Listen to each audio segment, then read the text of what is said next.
Imagine being able to listen worldwide from the comfort of your own home with a handheld radio.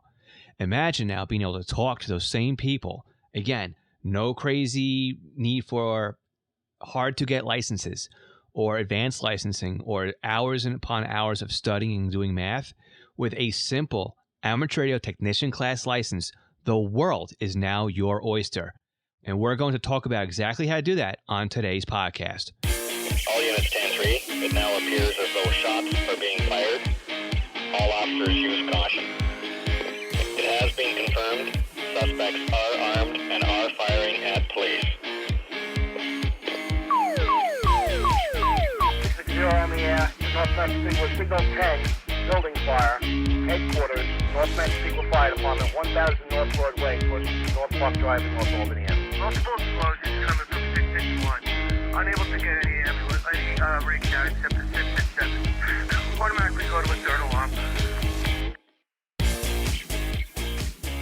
Welcome back to Scanner School. My name is Phil Lichtenberger, and today we have something a little bit different. We're going to talk about amateur radio. Now, before you start rolling your eyes on this one, because I know some people out there just don't want to hear about amateur radio, look, it is a valid thing to listen to with the scanner radio hobby. But for many people, the scanner radio hobby becomes the gateway drug into amateur radio or vice versa. So there is definitely a lot in common when it comes to scanning and amateur radio. Now, if you have an interest in amateur radio, but you've never really gotten on the air or never even went to get your license, but you want to at least try something or get yourself exposed to it, this weekend is a great opportunity to do so. The fourth Saturday and Sunday of June every year is the ARRL's Field Day. And this is an emergency drill that is operated by many local clubs throughout the U.S. and North America. Now, you can go to arrl.org and look for a field day club in your area. And again, you can just walk into any club, usually, and introduce yourself and say, hey, I'm very interested in trying to get on the air, or I'd like to just see what you guys are working with here, or I'm interested in getting my amateur radio license, but I haven't really gotten to that point yet. Sell it to me or show me what I can do here. And chances are that you'll find a lot of people who are operating HF radio equipment that are talking throughout the United States. They may be using voice, they could be using Morse code. Some use satellite communications or other things. They may even have a go-to tent there set up as well. Get on the air. And that is for people who want to come in outside the club and get on the air as well. So this weekend is a really great opportunity to get on. Again, it's the fourth Saturday of June of every year. So if you listen to this in the future, make sure you mark it on your calendars. But if you listen to this podcast live, hey, get out there this weekend. And again, that's exactly why we're talking about amateur radio this week on the podcast, because Field Day is right around the corner. So I want to introduce Tom, KC2SJM. He's the guest today, and we're going to talk about all things amateur radio. Basically, how to talk to the world with just a technician class license, also how to participate in emergency preparedness drills, and some other things that you can do with the hobby, even if you just want to get started and not go crazy and go for your general or extra class license. So let's go ahead and get into our conversation that we had recorded with Tom, KC2SJM. Tom, thank you so much for being a guest on today's podcast. And again, you reached out to me and filled out the form on the website. So again, I want to thank you for taking the initiative and booking a spot tonight. Yeah, thanks for having me. I'll wave a hand to anybody who's maybe going to watch this down the road. And we were kind of tossing ideas back and forth about podcast topics, and I think we kind of settled on just having a conversation about the hobby in general and see where it goes. And it's going to be a little bit interesting just to see.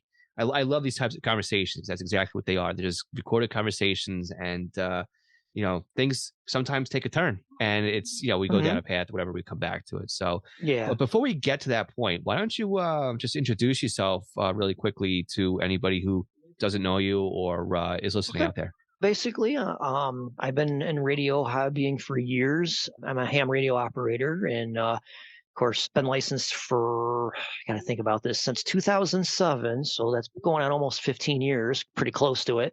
Loved it. I don't really do a lot of like the shortwave stuff version, I guess you could call it, of ham radio, because I just can't afford the radios, and the tests are a lot harder.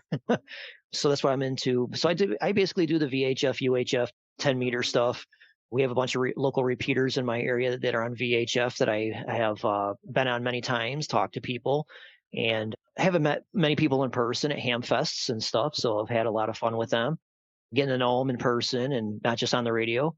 So it's been fun doing that. I also took part in I got to think what year it was. I think it was in '09.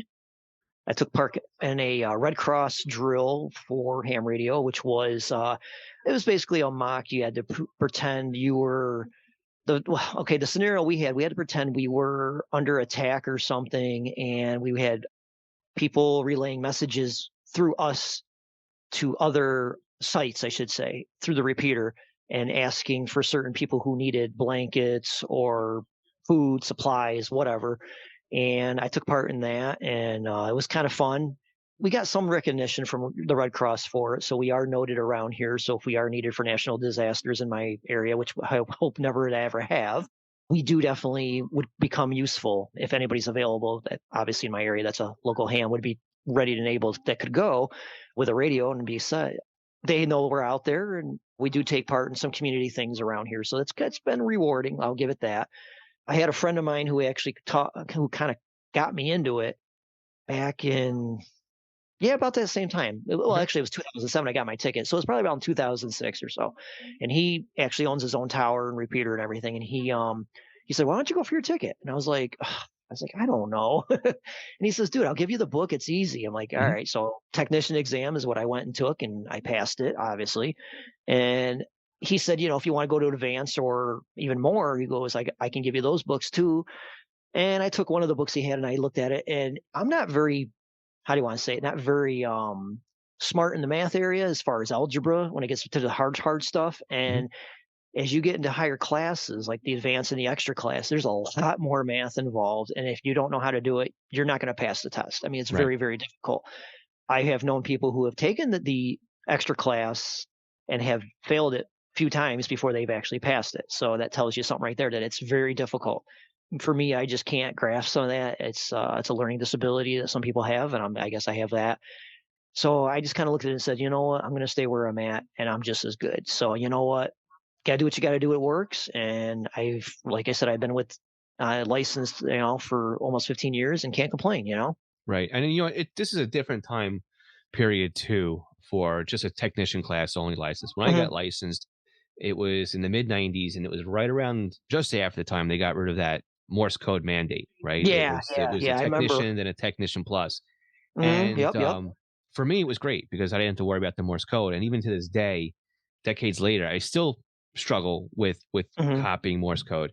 And that barrier being removed was one of those things that allowed me to get into technician, bypass the novice. Actually, no, I took the novice test as a no code into a Hmm. technician class. And then years later, wasn't until after about probably the same time you got your license or your ticket, Hmm. that I upgraded to general.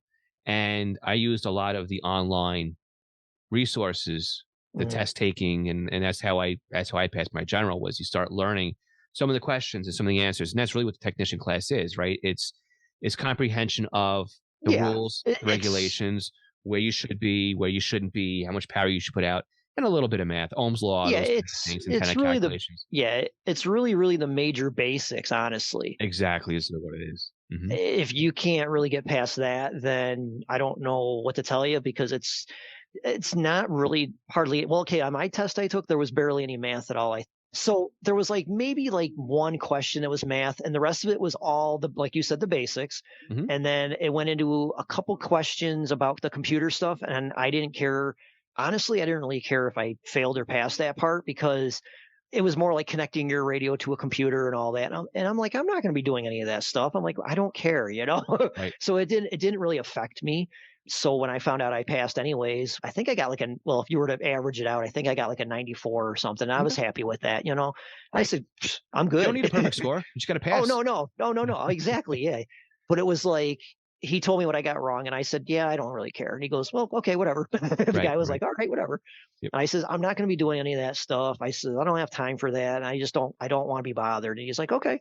So it wasn't like I purposely tried to fail those questions. It was just I might have guessed on a couple of them. I don't even Mhm. remember what they were about. But at any rate, that whole area is, yeah, it's not that hard, but yeah, definitely the next two classes up. Yeah, I looked at the general class and the extra class, and oh my gosh, I'll tell you, Right. I was lost. I even tried taking a few of the practice tests on online on the what was it, the QRZ? Right. I used to Is use that AA9PW oh, was the website. I think it was called QRZ. I think that's what it Right. is. But I don't know. QRZ was One another big one. Yep. yeah, I think that's what I use. Well, anyways, I tried several different practice tests on there, Hmm. and just I got very close to passing, but I just couldn't get over that hump. And I said, you know what? I said it's going to take time. I said I'm glad Right. I'm not ready yet.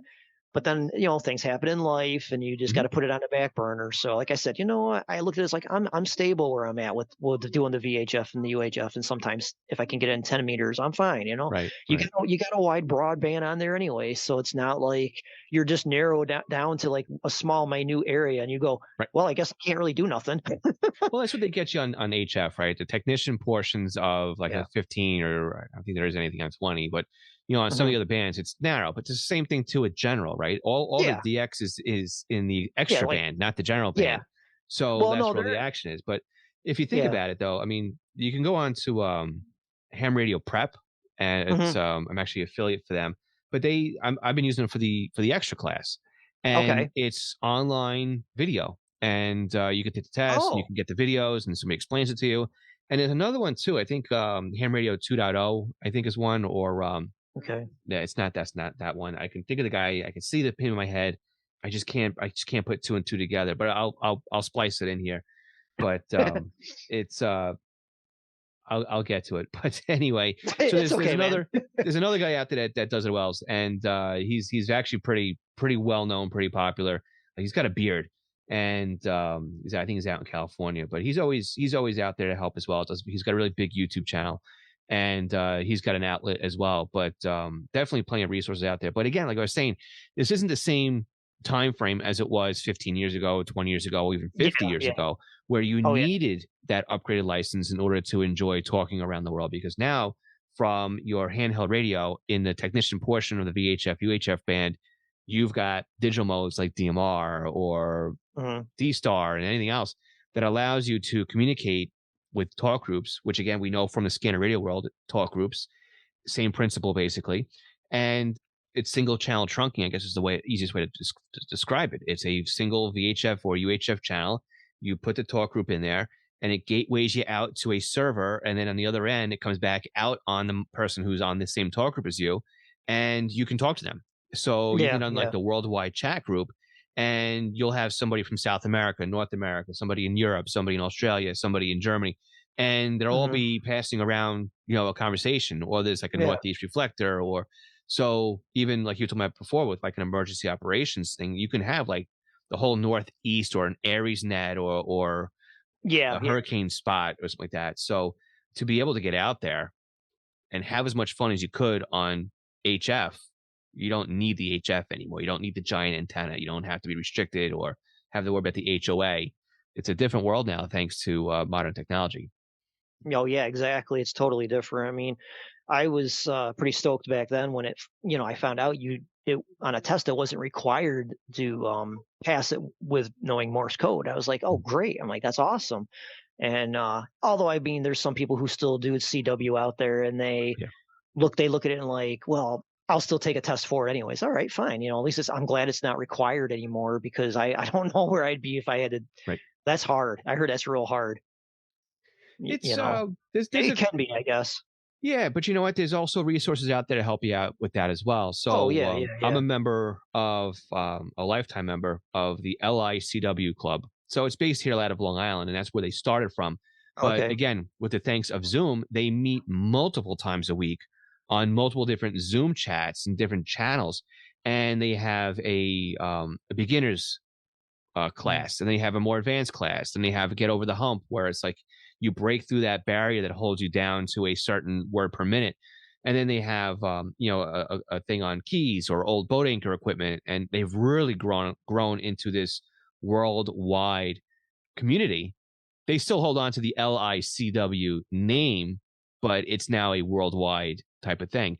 And Uh, they will, they get you in there. They get you working on the method, and they test you. They don't test you, but it's like, okay, these are the letters we're working on this week, and you can come in at any time you want and start learning, because as soon as you get to the end of the lesson, they start all the way over again at scratch. So no matter where you catch them in the cycle, you're Mm. going to learn the entire alphabet. Uh, And it really does. If you can stick with it, it'll help you out. I just with with everything I got going on right now, I couldn't stick with it. But yeah, I if I hear had you. stuck with it, Morse code wouldn't be a problem. But yeah, there's guys out there that can head copy. One of the guys from the LICW club, he used to run tractor trailers from Long Island or Queens all the way Mm. out, I think, to Ohio. So he would just sit there and tune around, or he's got the CW paddles on his leg, and Velcro to his leg, and he's trucking in CW, and it's interesting. But That's crazy. yeah, some of these guys That's though really that you go to crazy. hamfest and whatnot, or a field day, and these guys are just mile a minute. They are just Oh yeah, yeah. saying so quickly, Oh and yeah. they can Yeah, do it like it's another language. It's really interesting just to see how fast people can do Morse code. yeah, it's So pretty crazy out yeah. there. I personally, the people that live in my area up here, I really don't know if a lot of them do that anymore. I couldn't even tell you. But either way, I mean, we do have daily check-ins up here during the week Okay. on one of the frequencies up here on VHF, and then there's one on Sunday nights at 8 o'clock that does another check-in. So if I'm feeling up to it, I might jump in. If not, I just listen. Whatever, it's Right. all if I got something going on, or if I'm just not in the feeling it. Mhm. So that's kind of nice. But I do try to let them know I'm still alive. That's Right. it's kind of something. I actually did that one time. I jumped in and I was like, the guy who heads up the one net, his name was Paul. And I jumped and I said, "Hey, Paul, I'm still alive, just so you know." He goes, "Well, it's great to see you're here." He's like, "Well, it's not like we weren't thinking about you." He's like, Right. "But it's good that you see." He's like, "It's good to see you come in every once in a while." Right, right. It says But like I it's just basically it's just said kind of funny I like that. I hung up the mic and walked away one day, and that was just the end of it. And I was Uh, really into it. I was doing net control for the Skywarn net. I was helping out with the mhm, Aries stuff and the racy stuff, and I was the traffic net manager for Nassau County down here. So I had a full plate, and I was I was yeah, taking on more than I could take on. And one day, just when I've had it, I'm done. And I just passed the torch to somebody, and that was pretty much the end of it. And yeah. That's a getting lot back to on the air take has been on. tough.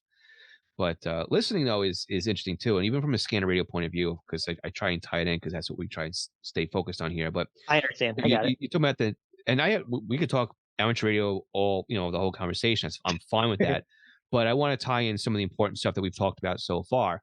So being some of the terminology. So we talked about a ticket, which is your actual license, your FCC Yep, license. yep, We've said CW, and that's Morse code. yep. We talked about VHF, UHF, which we're kind of familiar with here in the scanner radio world.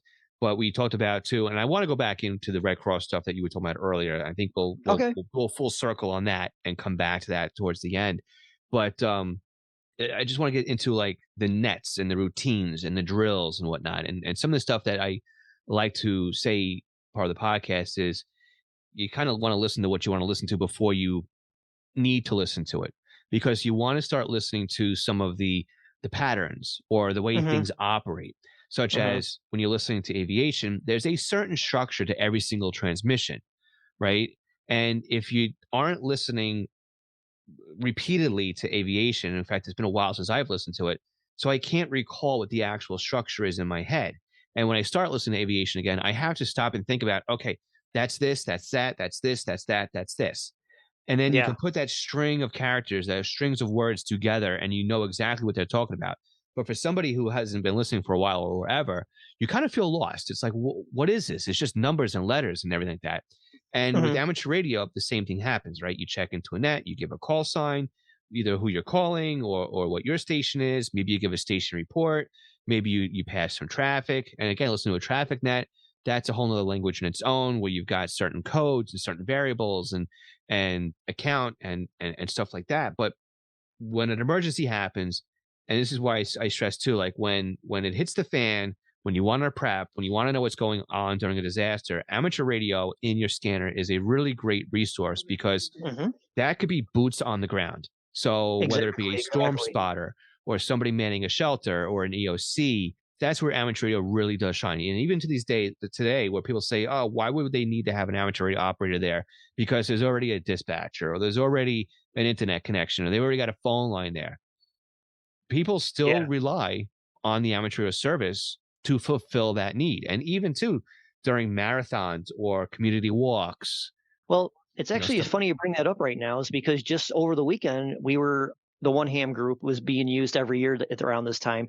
They were being used for what we have is like what they call the bridge run. It's up here, Okay. and you might have maybe you've heard about it. I don't know, because it's funny you said you're in Long Island. I'm in the same state as you, but I'm actually 3 hours away from you, probably. Yeah, probably. I So went to you probably school. I went to school you probably 7 hours from here, Okay. so Okay. it's So you possible. well, you've probably heard of the Bridge Run. It's up in upstate New York here, and they just had it yesterday actually. Okay. And like you said, they use them for during the running. And yes, there's water stations that everybody's stationed at, Mhm. and they hand out the water. They, like you said, they give reports if something's wrong. I believe how this normally starts out is everybody has a radio at every water station. Somebody has a radio at the finish line and the start line. Mhm. The EMTs, depending on how many ambulances are used, they're given at least a walkie because they don't have their own, obviously. So they're given a walkie there.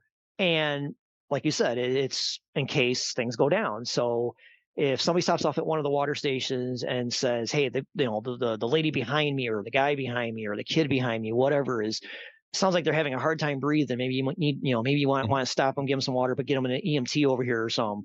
There you go. Boom. The EMT hears it. They say, okay, well, where are you at? They could radio and say, what water station you at, or where you at? Boom. Next thing you know, they could be driving right there in 2 seconds. You know what I mean? Right. So yeah, like you said, we are highly used in a lot of ways that are not just natural disasters. And it's a great thing because you don't know when you're going to be needed. And I don't know how this group actually got hooked up with the bridge run. I don't know how it all came to be. I really don't. But every year that they do have it, they're always asked to do the radio communications there. Mhm. So that way it takes a lot of stress off the cops, the any other people who are heading up the event. It doesn't put all the stress on them, which is nice. Right. So they do get enough volunteers that come out and do it. So yeah, it's funny. I just wanted to say that it's funny because we just had this yesterday. So, and I think the bridge run's been going for like over, God, I can't think how many years. It's been going for, I don't know exactly. I'd have to look it up, but I think it's been about 10 years, maybe more. So, and we do get people that will come in and participate when they run. From what I understand, they come in from all over the world. I don't know how they hear about us, but man, Right. I've heard of people that have come in from like out of the country that have come in People to love run. to run. Yeah, yeah, Yeah. yeah. So I don't know if they're connected into some kind of like group that tells them about where I'm sure they had the runners yeah, or associations something. and Oh clubs like yeah, that. yeah. Yeah. Yeah. So it's just really funny how you got people that'll come in from like Paris or Spain or something, and it's like, what? Yep. And again, we But talk yes. about, drilling, right? And being Hmm. ready Hmm. for, and that's just an exercise of following structure, following order, giving Yep. reports.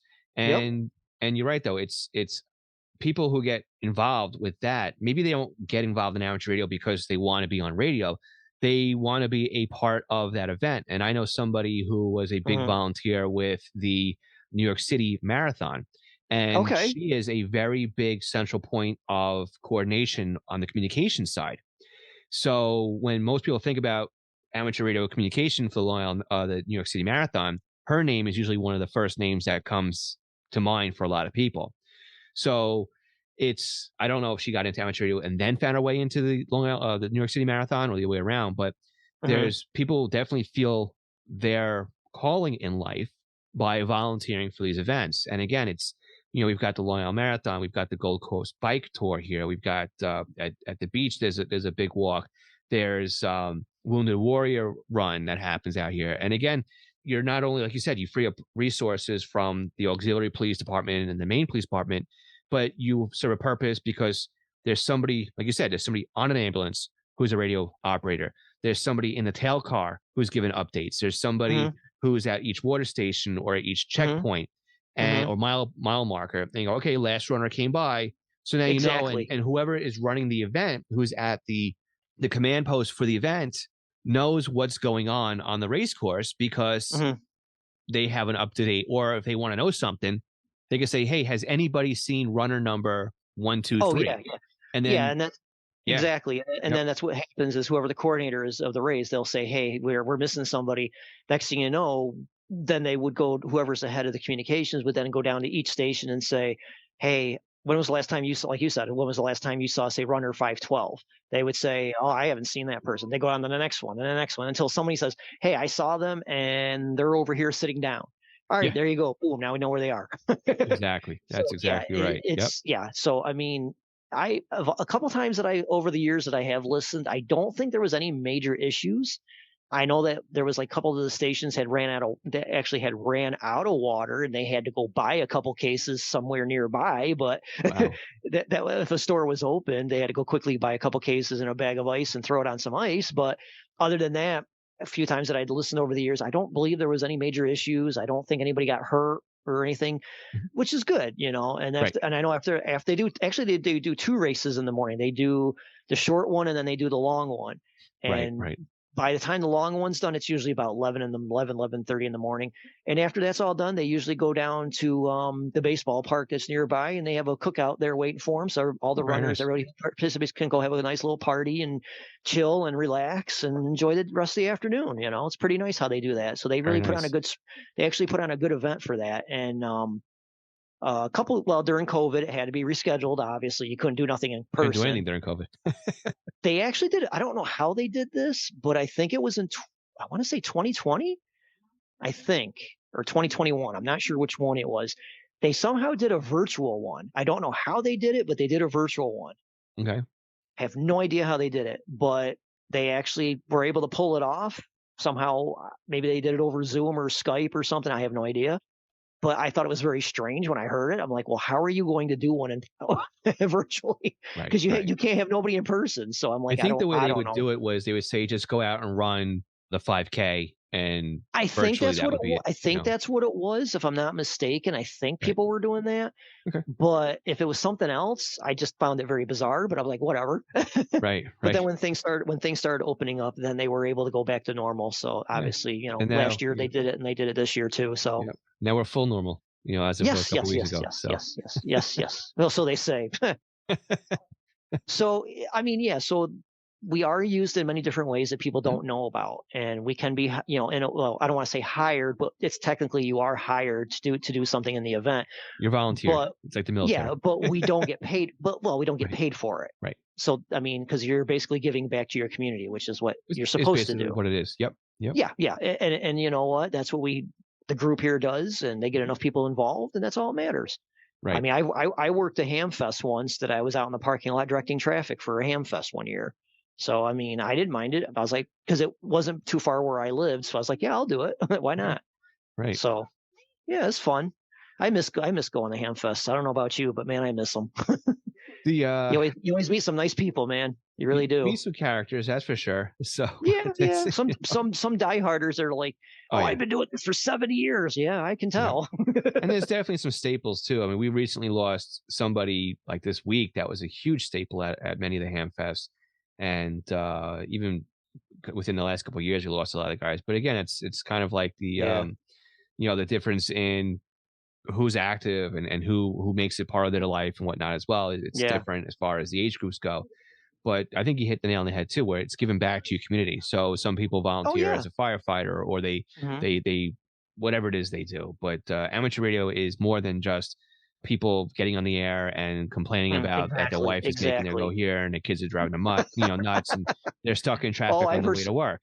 I've heard some That's doozies on the air. yeah, yeah. I mean, there's some of those, but The there's dog also stuck a out in lot the of snow. what's that? I said, "Oh, the dog is stuck out in the snow." I've heard those ones before. Yeah, yeah, yeah. In fact, there's a coffee net that meets really early in the mornings, and it's tied into a local repeater, and they have these really crazy questions on the morning as a kind of a one of those conversation starters, right? Okay, okay. And one of them was, "Can you still touch your toes?" So everybody who checked into the net had to answer as to whether or not they could still touch their toes. Oh, dear So, God. of course, you get the one guy, "Can I touch your toes?" You know, Oh, but jeez. but yeah, Well, it's hey, you gotta have a sense of humor when you're on ham radio. I gotta say that. exactly, yeah, yeah. But again, it's one of If these you don't, there's something wrong. right, right. So it's we used to always joke around too, saying, well, Yeah. we don't even know it's time for your weekly shower, because that's kind of the reports you get too. It's Sunday night, I got a Oh my shower, God. it's Oh, good Lord. Oh, good but Lord. there's Let me ask you, do you ever use Echolink? I had used Echolink. I've used it. Did you like it or hate it? You know what? It's one of those things that I I couldn't have get into it. I understand the uh, purpose of it, right? I yeah. understand Echolink was, and I see it in different ways, right? So when I was getting or trying out the different modes, to me, Echolink was a great way to link repeaters together. Come in on RF, go out on Yeah. RF. In the medium, right? It's the wormhole. Yeah. And the Yeah, wormhole doesn't basically. matter where it comes from. It could be an RF link, it could be a wired link, it could be a telco link, whatever it is. What I had a problem with was when you'd sit down in front of your computer and put on a pair of headphones and jump on the Echolink, and the guy on the other end was doing the exact same thing. And I said, well, how is this any different? This is not amateur radio anymore. This is just internet chat with your voice. Yeah, So, yeah. I mean, true, I guess. But I think it was because of like in my situation, I think it was the fact that it made it really simpler for people who, like earlier we were saying, that want to talk the world. This made it legal and easier for people to do. right. In a sense, and that's why I took advantage of it. And I mean, I haven't used it in a long time, but I do have it on my phone and I have it on my laptop too. But I think that's why a lot of people do still to this day use it, is for that advantage. They look at it and go, well, if I can go on Echolink and I can go talk to Alaska, or I can go talk to Hawaii, or I can talk to Australia, I just got to go on here and boom, I'm connected in 2 seconds. And hey, I've done it. I've shot. I don't know if we want to call it shoot and skip, but I did it on there shooting all the way to Australia. I made it over there on the Echolink, and it was great. I had a great time talking to a couple of people. That's the difference, right? Because awesome.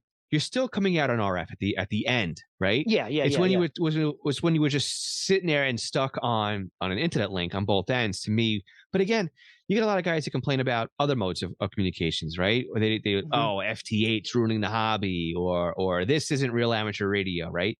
And I hear you. So it was my point of view on that. So today it's like, they've got IRLP, which was, again, it came around the same time as Echolink as a way of linking repeaters. So there's I don't know if there's any real way to actually get onto IRLP unless you're coming through a repeater system or an RF path. But then you've got All-Star Link now, which it's based on Asterisk, right, which is a voice over IP phone system. And I've heard. Okay, yeah, I've heard of that. I've never used it, but I've heard of it. Okay, and then you've got like the Ham Shack hotline, which uses, again, an Asterisk server on a desk phone to call other hams, but then it patches you into other things as well. So again, hams are very resourceful, and it's a great way to kind of, again, get somebody into it, like, right? For you, it was an interesting path into talking to somebody by using your computer, because if you're into gaming or you're into that kind of stuff, that's what's very familiar to you. So that's what you're comfortable doing. And if that gets you onto radio, I'm all for it, because it's same here. There. Same here. Yep. Yeah.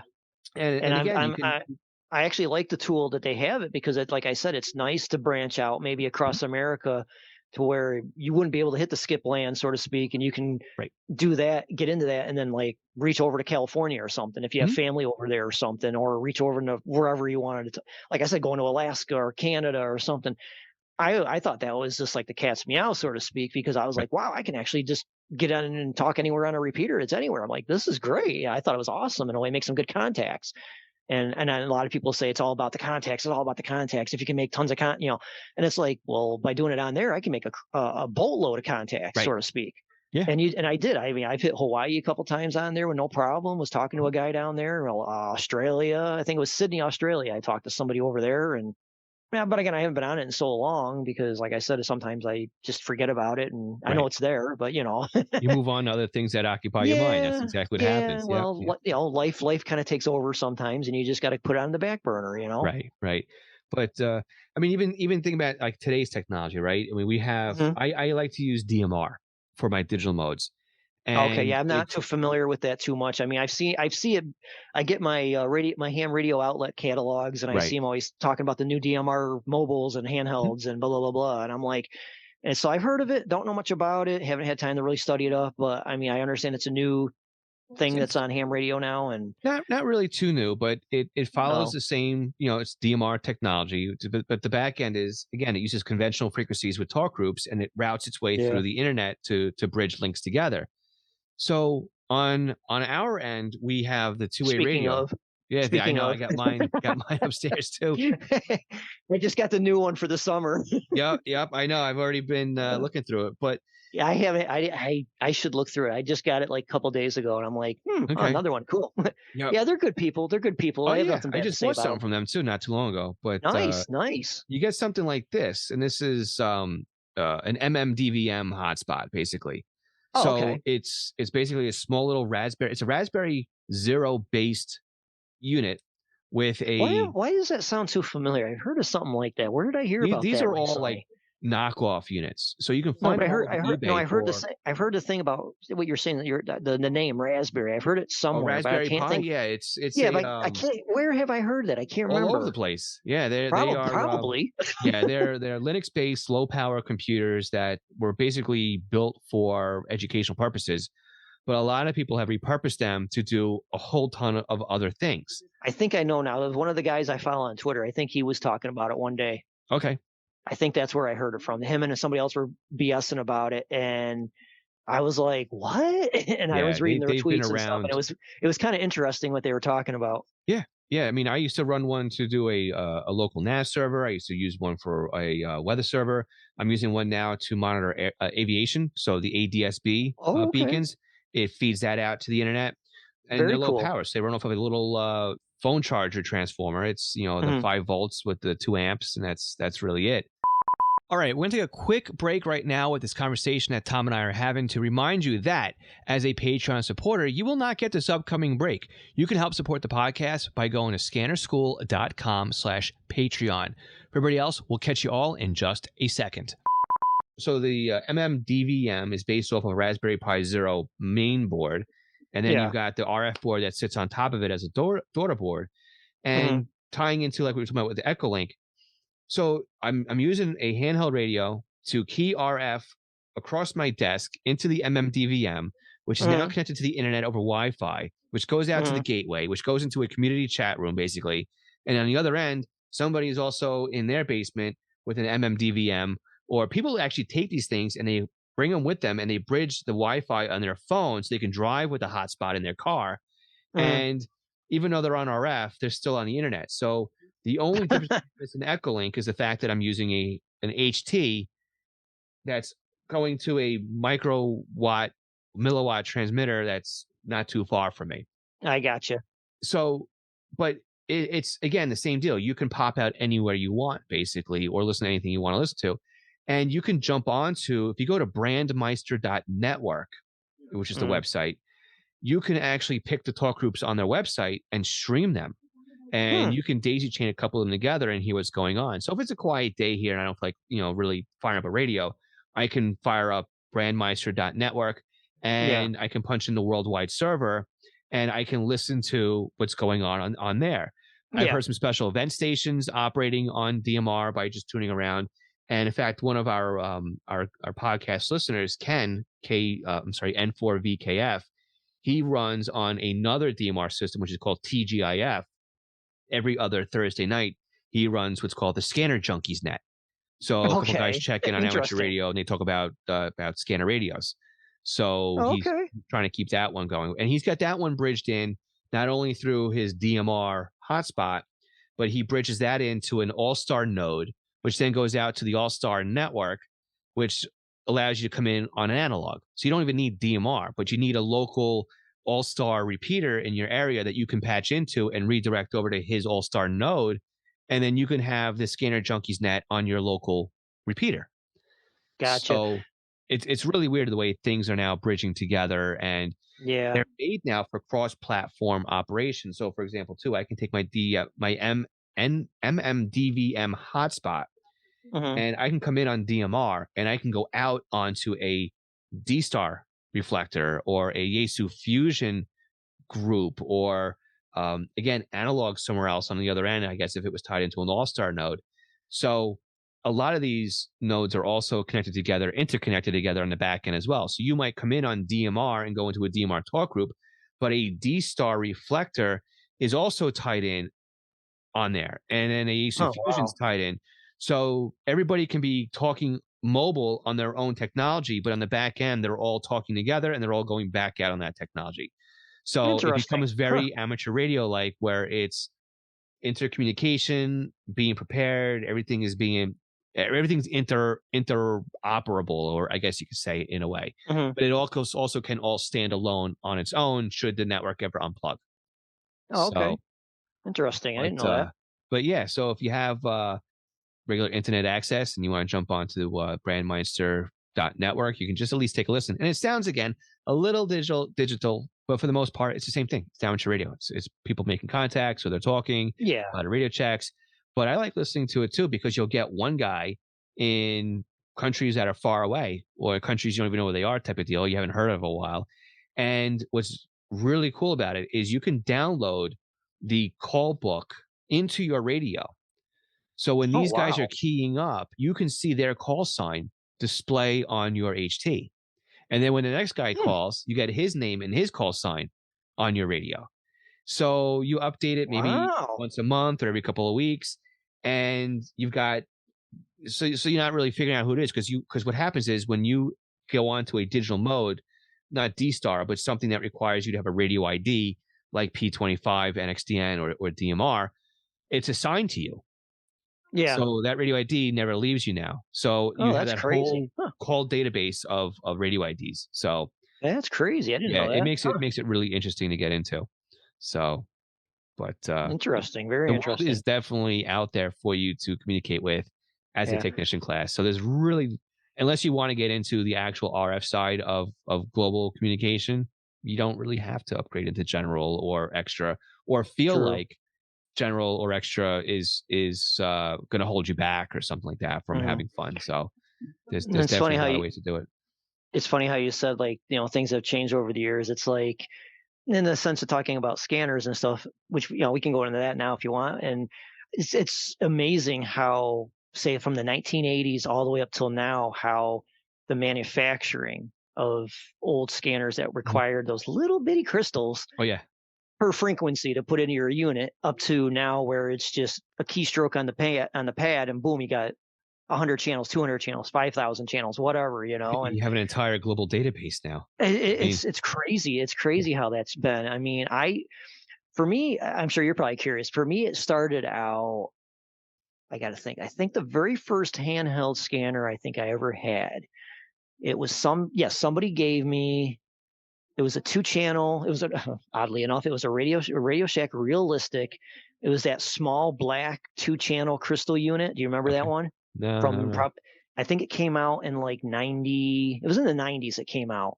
Okay. It was like, I think they sold them for like $60 or something. I don't know. Anyways, it was a 2-channel VHF UHF handheld scanner, and it took the crystals, and somebody gave it to me, and it had, like, I think our local fire and police were in it or something, if I remember right.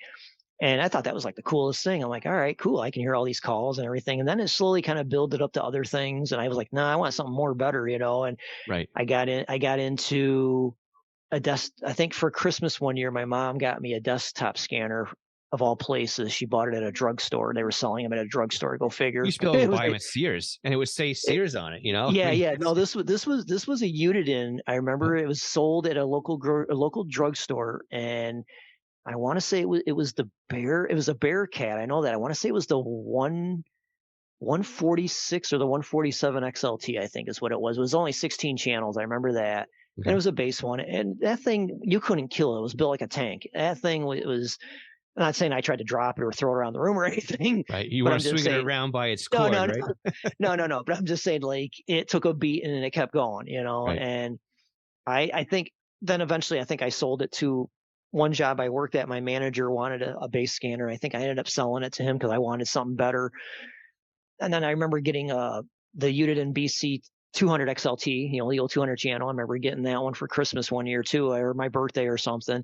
Right. And then that I wanted that one was because I was taking it to the local racetracks to listen to Okay. the race car drivers, not NASCAR, because we don't have any NASCAR tracks that are close near here, so that I could just drive right down the road to. I mean, Watkins Glen's not far, but Right. I don't really care about that place. Not to discourage anybody who likes Watkins Glen out there that might be watching this, but I'm just saying that was not that's not my cup of tea. But anyways, the local tracks, like the dirt Yeah, tracks, yeah, yeah. the local asphalt tracks, some of the drivers had their own radios in their cars, and I knew I found out the frequencies, and I was able, so I would take that to the tracks, listen to them, listen to the track officials and everything. So I needed those extra channels and everything. And I still have it's in the other room, but I still have my BC 200, and it's still kicking like a mule. Yeah. Yep. So In fact, I mean, those. And those ones were built like a tank too. You could drop them several times and they'd keep going. Seems like it anyways. It seems like the batteries would break before the radio would break, but Well, yeah, pretty much. Or the batteries would die before the radio would. yep, yep. I mean, But I still have the old AA adapter for that. You know, it was the shell, really? and you break it Yeah, in yeah, half, yeah, and you put the yeah, batteries yeah. in, I it think closes back up again. Yeah. wow. Oh So man, I think I had that for. Oh man, what was that for? That wasn't for. No, that was for a two-way radio. That was for like a VHF two-way radio that I okay. had that for. Yeah, you popped it out and you put alkalines in it. Yeah, I Yeah, remember that, dude. I remember that. yeah, yeah. That I was used some to crazy stuff back we do then. those battery packs all the time though, because they wouldn't last, and now you can't use the radio Yeah, without it. But yeah, yeah. it's I mean it's we talked with Les Stevenson not too long ago too. He's up in Canada, and he was scanning for about 60 years now. Wow. And I mean, he was telling stories how, the radios, basically how they worked in the firehouse, and, Hmm. how his first radio was. And then he got something that was, crystal controlled and synthesized. And then it was alpha tags, then it was PL codes, and then it was trunking, and then it's digital, Uh-huh. Uh-huh. and just to go through the whole, like, the It's amount of crazy. different changes in technology this guy has witnessed in 60 years is unbelievable. It's amazing. It's Yeah. got to be to him. It's probably mind-boggling. Well, as I'm saying, when I was talking to him, it's like, what would teenager you, a 20-year-old you, think about what it is you're using today Mhm, to monitor exactly. color Yeah. display with words on the screen, with trunking and digital and all this other nonsense. And you Hmm. were just happy Hmm. to have something that, like, worked off a car battery that you could put in a shopping cart. Exactly. You know what I mean? Yeah, basically. Yeah, It's basically. But then it got to where, for me, then it got to where a friend of mine, he was a member of a fire company, Mhm. and I kind of was like, well, it's kind of hard to carry around a scanner, if I only want to listen to, like, say, a certain thing. And where I work in retail, and it's kind of hard to carry something like that around 'cause it's bulky and it's kind of on your side and stuff. And I was like, well, I says, well, with those Motorola pagers you have, I go, anybody can buy those, right? Or anybody can get those. He goes, yeah, anybody can get them. And I was like, all right. So I went on, I would go on eBay, and I actually, whatever, I purchased a couple on there. And actually, there's one I take to work with me I programmed it personally myself Mhm. because I've got the software on my laptop, and the Motorola software, and I've got the cradle that you set it in. So I can program the pager to any frequency I want, to any PL Right, right. tone, whatever. And so I bought it and I set it to the frequency, and then I put in some of the fire companies. And the one I got is the Miniature 5. Okay. And I take that to work with me. And I'll tell you what, man, a couple times that's gone off at work. It freaks out people that I work with because they're like, what the hell's that? What's that? Yeah. And I'm like, it's just me. I'm like, it's just me. Don't worry about it. Because Right, right. I leave it on alert. Mhm. And then when I know what station they're calling, I'll be like, oh, that's over in blah, blah, blah town or whatever. Don't worry. We ain't got to worry. I'm like, oh, okay. Right. So that's funny. The guy I work with at the store, every time he goes off, he goes, oh, they're starting early today, aren't they? With the calls. And I'm like, yeah, I guess so. Yep. And it was funny, the other day we were working and it went off, and he goes, and I said, oh, that's right up here. And he goes, it is? He goes, where? I said, that's right off the highway. He goes, no kidding. And it was a call that a car flipped off the highway, flipped on its roof, and somehow landed into the river. Oh, wow. Don't know how it happened. And I saw it on the news Speed. later that night, and I have still dumbfounded as to how it happened. I don't know Right. how, but so we had heard the call come out, and we started laughing, and we're like, how is that possible? And he says, that's right up the road here, right? I said, yeah, it's right up there to the next town. He goes, unbelievable. Yep. Yep. So now I take that to work with me all the time because I just like hearing the calls, because I never know if it's something that I need to pertain so if I leave work, I need to know, like, okay, do I got to find an Right. alternative? To avoid an area. Yeah, Exactly. Yep. yeah. Mhm. And but it's also just nice to know what's going around the surroundings of where I work too, because in case I need to tell my manager about something and be like, yo, there's going to be some roads shut down, so customers may not be coming in or Right. whatever. I mean, I'm sure they would appreciate that to know, Yeah, or but it's something, or if also there's just something good to know. yeah, or if there's just something crazy going on down the road, they might want to know. Yep. But yeah, so I kind of upgraded to those eventually. So I still have my Miniature 5. I still got my scanners, Mhm. my ham radio, of course, that I have back here. I can put in couple things in there if I want to monitor and just go to those channels. I can do that too. So it's nice. So I don't always have to have a scanner on, but still I do monitor stuff here and there. So I'm just trying to think. Oh, besides, 10-meter wise, I know we were talking about that earlier. I do actually use 2950. I use in the background, the old RCI, Okay. and for 10-meter, and haven't Yeah, well, I moved from one place to where I was living before, and actually it's on in the background. I have it on, but it's not really cranked up, so you can't hear it. But that's why I keep looking over because I'm just looking to see. But it's a good radio. I mean, bought it cheap off somebody, and there was nothing wrong with it. And over the years, I have had it on an like kind of like an Amtron 99 type antenna, and made Okay, some good contact. I had really good contacts with it on the 10 meter. nice. And it pulls in good signals. I mean, I've always And liked 10 those meters can be radios. very fun, you Oh know? yeah, oh yeah. I've pulled in some good signals on that, and I know for some reason some people I talk to they're like, oh, Ranger radios. I'm like, what? And I'm like, there's nothing wrong with them, and I Yeah, don't know. Some people have mixed opinions. It's just like the Galaxy Saturn or the Galaxy Turbo radios. Everybody's got mixed opinions about those, and I'm like, I right, have nothing to say bad about them. They work, they work. Leave them alone. right. Like I said, if it gets you on the air, and again, too, Yeah, everybody, you know, if bad it mouse fires bow up in phone, there, including me if it included, right? But for oh $35, it gets you on speaking of the that, air. I'm all for it. yeah. Let it get you on the air. Speaking of that, that's what I use for my handheld. Yeah, I yeah, mean, and it works. They work good. yep, I yep, mean, I can't complain. right. It's So a probably the most sold, you know, radio in existence at this point, you I know? would think so. Yeah, well, you can get them you can get every model on Amazon. You can get them Yeah. on eBay. You can get them everywhere. Exactly. And And they're so honestly, cheap. How many do you have too, right? I well, mean, I've got multiple, you I know? think I have the first one I bought was the UV5R. I think was the Yeah, first that's one the I. big one Does that that sound everybody right? has. Yep. Mhm. Yeah, Mhm. that was the first one I ever got. And then I upgraded. I don't know if it was a good choice because I don't know, but I upgraded to the 9. I think was the one I went up to. Okay. It's the bigger one, the one with the bigger Yeah, battery well, on it. it Yeah. almost looks more like professional. It almost Right. kind of looks like a Motorola if you look at it almost. At least that's what it reminds me of. It reminds me like of a certain Motorola brand. Okay. And I mean, it receives fine. It transmits all right. I got a, lapel microphone on it and everything. So, I mean, I upgraded to that thinking that maybe it was more powerful. But then when I watched a review on YouTube about a video about it, the guy claimed to say that it wasn't really putting out the full power that it should be, and it's not holding up to its standard or something. I don't know. Gotcha. Like you said, if it gets you on the air and it transmits into a repeater, or you can do If it a direct legally link, gets you on the air. or if it can directly from point to point Right. to without using a repeater, you can just do a direct link or direct to somebody if you're able to talk to them like that, then so be it, Right. And But there's people out there who are screaming right now saying spurious submissions and it's out of band and it's messy but it's a $35 radio, you know? But that's what I'm saying. Everybody's got their opinions Yeah. about yeah, and whatever it is. I mean, I Yep. know Kenwood's a good brand name. I am not going to knock any radio that's out there. I mean, I know people who use Kenwoods. I know people who use Yaesus. They use Mhm. Icoms. They use whatever they can get their hands on Yep. it and modify it. Whatever it Exactly. is what it is. I Yep. mean, if it's going to work, it's going to work. Yep. Then you got the guys that want the $8,000 APX, whatever it is, and that's I all they can't want to see. use. So Listen. I can't do that. I can't do that. I ain't taking out no loan for. no, no, exactly. You know, I'm not, I saw one time there was a ham radio, no lie, and I don't know how big it was, but I swear the price tag on it. I hope it was a joke. I don't think it was, but I saw a price tag on it, brand new in the box. It said it was like 50 grand.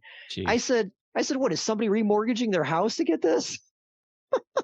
No, somebody's And, got to and have it though. it was a Kenwood. It was a huge, big monster Kenwood. It could do like 0 kilohertz all the way up to satellite, Oh, I guess. I'm sure it was one of And those April and Fool's joke things. and Yeah. and everything in between. But I Right. swear that it was in a catalog, and I saw it somewhere, and the price tag was like outrageous. And I Yeah. said, "Geez, that's like a choice. Do I buy a new car or do I get this? I think I'll buy a new car." Yeah, exactly. So, but I mean, I do know, like, I do understand, and I do know there are some radios out there that can be very pricey. I mean, again, in our ham radio outlet catalog, we can see them in there. There's some that are 2 grand, 4 grand, Yeah. 5 grand, 6 grand. I just don't, I just can't see dropping that much for one. But you know what And like though? you said, There's some people people like out it. there that are Yeah. Oh just yeah. Oh yeah. it's the hobby and that's what they would do. But again, they might Listen, have it's another all radio that costs much yeah. money. They're gonna sell and they're going to turn the funds over to And that. that's So listen. If you're going to sell and put that money, and then you're paying the difference for a new one, okay, I totally understand that. right. Makes sense because you're not then coughing up the full amount. But if you're keeping whatever you got and you just want to add that, and like you said, some people it don't kill them. Oh, that's 6 grand plus. Okay, fine, no big deal. All right, well then Right. more power to you. But I can't do Exactly. that. The average Exactly. American, let's say, can't do that. Yep. Yep. But It's very let's difficult. Let's go back and again before Okay. we close out. I want to make sure we touch base on the Sure. American Red Cross drill that you guys are doing because I've Oh, sure, sure. participated in a few of those before, and those are very interesting. And so the drill you did was more of a disaster drill where Yeah, we were yeah. under attack, and I've done them where it's been weather event drills where you've got damage in the community, you've got flooding, you've got people who are Okay. hurt and checked into shelters, and again, it's still the same kind of drill. The Yeah, the script is a exactly. little bit different, but Yeah. in the end, the Red Cross is going to operate the same way. You, as an amateur radio operator, is going to operate the same way. So take me through what it was with the drill from like start to finish. What did you Oh, guys? What did you guys do with the drill? oh, mine that I had to do on the air was morbid. I swear these people were nuts that wrote up these cue sheets, but it was more. I felt after I got done broadcasting it, I felt like I was. It was a morbid thing for me to do. I was like, really? I'm like, I get Oh, this one. I could take you through the day. It was our mine and the other guy that I was with that drove me up there. Ours didn't happen until much later in the afternoon. okay. So we went up there in the morning, we scouted out and helped set up, and then they were like, well, your stuff's not going to be till the afternoon. They're like, if you want to go take off and go do something and come back, you're more than welcome to. So we're like, all right, all right. So we went up to the next town over, and I guess there was like a I don't know what the heck you want to call it, some kind of food stand open that would sell like fruits and vegetables, whatever, on somebody's property that a lot of people go to. And he's like, well, let's go check that out. I gotta go get the bag of this. And I'm like, yeah, whatever, let's go. So we went up there, killed some time, did that. Then we went back to this. Then we went from there back, and they were still other stations were still doing their thing. And then I think it got to be like lunchtime, so we had lunch. And then when some of my guys in my group started doing our thing, they would jump on and they would start whatever the script was that they had to read, they'd read it and do it. And then they'd move on to the next station. Okay, now it's your turn, or they would take a break. 5 minutes later, it's your turn at the next station, whatever. They did it like that. But mine was the reason I say it was morbid was because mine, I remember I was relaying, mine was I had to relay a message to headquarters or whatever, the command center. And it was the fact that I had to relay a message to people that were there that their loved ones died Oh, inside a burning building. unbelievable. Or it was something morbid like that. And I'm just like, really? I go, why did I get stuck with this? I'm thinking, really? I mean, thank God it wasn't real, but it was Right. like, it was just the way it was written. It was so morbidly twisted. And I'm like, I had to read it word for word. And I'm like, oh God, why me? So when I got done, the guy replayed it back, and he said, "Okay, I understand." He goes, "You're saying that you have a." He goes, "Let me get this straight. You're replying that you have a person's loved ones that have died in whatever the situation was." Mhm. And I said, "Yes." And I said, relaying a message that they're.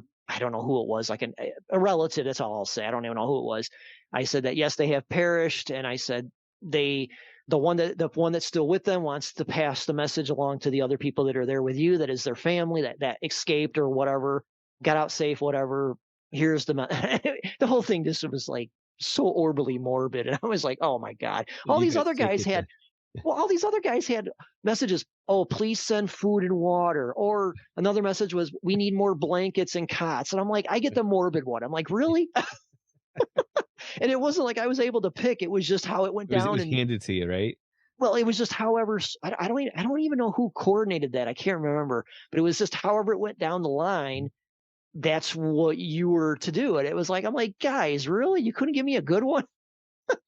You guys So take it a little bit too seriously up there. See, down here they I do I, it where I it's just mean like, I mean I laugh about it because I mean thank God it wasn't real. But I mean if it was right, really real, I mean I don't even still I would kind of find it very difficult to announce that I have to tell somebody that their parents or somebody's dead. I mean, right, it's like, good God, how do you do that over the air without like it nah, affecting you, you know? right, But either right. way, after all that was done, and I think I don't know if I was no, I wasn't the last one because there was one more guy in the group that had to do his. And then after Wow. we were done, the headquarters knew we were done, and they said, "Okay, station, whatever, you guys can tear down. You're good." They said, "Thank you for your cooperation. Thank you for participating." Blah blah blah. And that was it. We all signed off, and they said, "I'll have a good day." And then they had to move on to the next station that was still going or whatever. I think altogether, if I'm not mistaken, I think we had 4 or 5 maybe different points of stations around. Like, and it was I think it was all within the county. I don't think it was outside the county, if I remember. Okay. But I could be wrong. But altogether, I think we had like 4 or 5 different areas, and Our area was actually at a local high school, but we couldn't go in the school because they wouldn't allow nobody in, which is fine. Right. But they said you can set up in the parking lot out back, so we did, and we were able to get an extension cord so they could run wire from a janitor was there or something or whatever. And he knew I guess they knew we were going to be there or something on the premises. So they were allowed to give us an extension cord to run inside the building so we could get some power if we needed it to charge up stuff or run power or whatever. So it was nice. And then at one point, I guess the one janitor was actually nice enough to let us inside into one of the downstairs rooms or something. Because it was kind of, I think when we did this, I want to say I think it wasn't quite spring yet, so it was like probably like late February, maybe early March. So it was still kind of a bite in the air. It was kind of still a little Mhm. chilly, and they let us go inside, warm up, whatever, chill, hang out, whatever. But like I said, it was a fun day. We all had fun. We enjoyed ourselves, and we did. I mean, I thought we were supposed each individual people like of us. I don't know about your group, but with us, I thought we were supposed to maybe get like an individual certificate from the Red Cross stating that they knew we participated and when they knew we did what we did. And we didn't get anything, and I was kinda a little disappointed by that, but we did. I mean, as the group, though, I guess the whole group got recognized by them, but it was, like, still kinda like, "Well, shouldn't individually we get something?" I mean, just to say we did something, I kinda thought, Right. but I was a little kind of perplexed by that, you know? I was like, I took time out of my day to come up here, and, yeah, I wanted to do it just to learn, but I thought when they said Red Cross, I thought, "Oh, the Red Cross was going to be there with us and coach us or do something or whatever." But Right. then when it was all said and done, it was like we didn't really get no certificates or anything, and I kinda was a little, like I said, a little perplexed. I thought, this is a little strange." But it was, again, I took it as like it was a fun thing to do. I enjoyed myself. The guys I was with, we had a blast. Don't get me wrong. So we all had fun. And I don't think we all left there till about 3 or 4 in the afternoon because Wow. we got there about 10 or 11. Yeah. But like I said, everybody had their individual times. So it Gotcha. went all day. It was Must have pretty been a much an big all group day though, thing. because by then by here, it's kind of like you show up in the morning, you're done by noon. And lately, they've been saying you can do it from home. That's how they've been operating here. You can, you check in the morning, you do it from home, and you're done Yeah. in 20 minutes, and that's the whole drill. Well, like I said, back at that time, Mhm. they had 3 or 4, maybe 5 different locations that were set up around the county. So, like I said, I mean, we could have been Group A, and Yeah.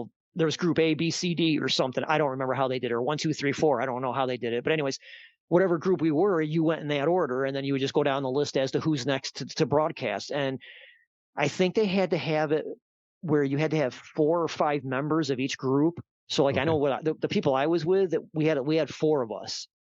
So that I do remember. So some spots might have had 4 or 5. That's why I said it was kinda like an all-day affair, it seemed like. Gotcha. Even though, yeah, the messages were short, but it would still take time to do because you had to make sure you were enunciating correctly. You had to make Mhm. sure that you weren't talking too fast, you weren't over embellishing or anything because you had to make sure that what was being said was 100% accurate. And if they didn't understand, they'd come back and say, "I only got part of that," or "I'm not Right. sure what you're saying. Can you slow down?"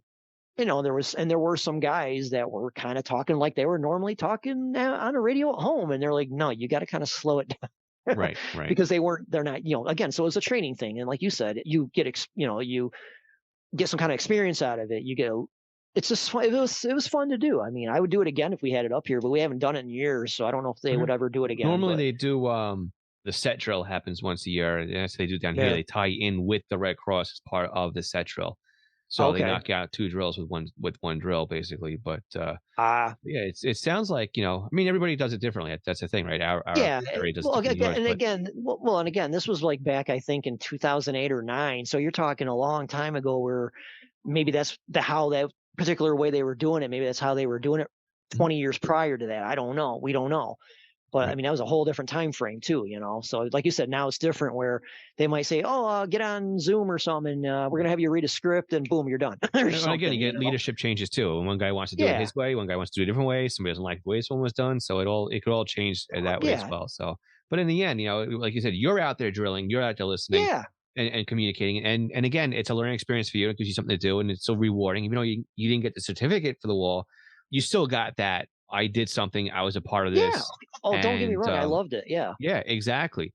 Yeah. And even listening to it on the radio, it's one of these things that you listen to it and you understand what's happening. So when a disaster does happen, you know what to expect and what will actually be happening out there and everything else. So, Yeah, and the uh, funny thing about that is that they had they before we even started anything all that when this was going all day, they had to do a disclaimer on the radio. They mhm, actually had to let anybody know that was listening throughout the day. They had to say a disclaimer and then let them right, know that if so that they weren't calling the cops and freaking out, yeah, to be like, oh my God, War of there's the something burning Worlds, down. right? Yeah, Yeah, yeah, yeah. They were yeah. like, they had several times it had to be addressed by the command center that This is a please, drill. if Yeah, anybody's hearing this, this is not real. This is a mock. This is if we were ever to experience this type of thing.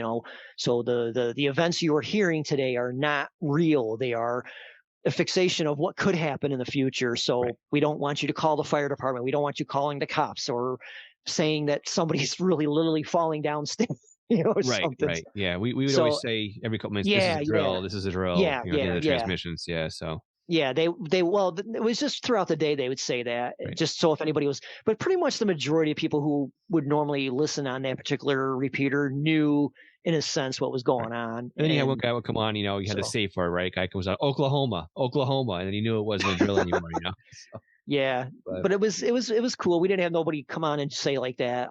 Nobody jumped in and was like, "Oh my God, are you really okay? Is there anything really burning down?" We didn't have right. nothing like that. So, Yeah. but it was Because pretty again, you cool never know though. who's listening. Yeah. Oh, So, exactly, exactly. So they had to do that throughout the day. And then when it was 100% officially done, then they said, "Okay, the drill is over. Back, we're resuming transmission to normal, repeater transmission, and you guys, if anybody who wants to talk, go ahead and talk. Now the right. band's free or whatever they would say." And it would assure people that, okay, this is over. We ain't Mhm. got to worry about it no more. Don't stop freaking out. Exactly, But exactly. yeah, it was a good time. I mean, Good. so I mean, I encourage any hams that may watch this, if any of them have something like that in their area with the Red Cross, I encourage them to go out and do it, because you never know. When that time comes where you're going to be needed for your radio, you better have it charged and you better be ready. I mean, I read in Popular Communicate. Wrong magazine, excuse me. I used to be Popular Communications. I was subscribed to until they folded. I hated that, by the way. Right, That's a right. that Now would be it's, a talk. That would be a topic for another day. But yeah. Oh, CQ, it actually is. I mean, so CQ magazine I have, and uh-huh. yes, I've read where many times that the hams were used for those fires out in California, out Mhm, mhm. in wherever. And I'll tell you what, that's what we're talking about. And the Red Yep, Cross was being assisted with them. So I mean, it exactly. is it is what it is.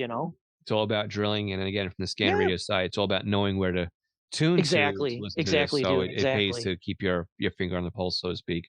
So, really quick, Tom, before we part ways here, is there anything else you'd want to bring up today? Well, I'm always looking for followers on Twitter. Okay. That's ham or non-ham related, doesn't matter to me. I mean, there's some people that are CB fanatics that still rely on 27 megahertz. Hey, I'm one of those people. I mean, I don't care.